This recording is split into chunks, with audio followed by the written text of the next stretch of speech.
C'est la visite du vainqueur au Nagorno-Karabakh sur les terres reprises aux séparatistes arméniens après 6 semaines de guerre.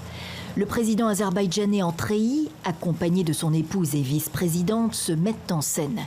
Un goût de pèlerinage en terre ancestrale retrouvée, avec selfie pour les réseaux sociaux. Ilham Aliyev posant près des ponts de Roda Afarin sur la route historique de la soie à la frontière avec l'Iran, endommagé par le temps et les combats de 1993. Ilham Aliyev trempant ses mains dans le fleuve Aras en contrebas. Le président hissant le drapeau de l'Azerbaïdjan à Jabraïl avec un message principal: l'intégrité territoriale a été rétablie, il n'y a qu'un seul État azerbaïdjanais.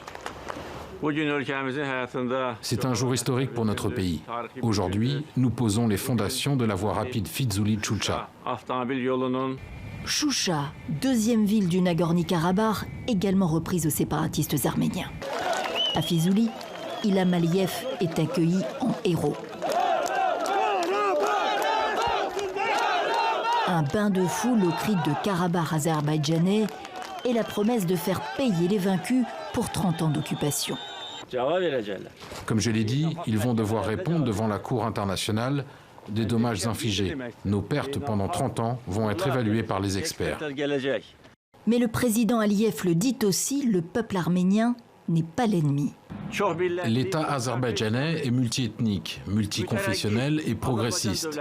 Tous les citoyens azerbaïdjanais de tous les peuples et religions vivent ici normalement, en paix et en harmonie. Le peuple arménien vivra ainsi aussi.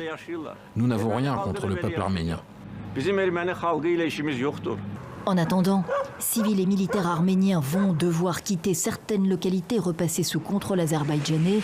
C'est le cas de Kalbajar, au terme de l'accord conclu sous l'égide de la Russie.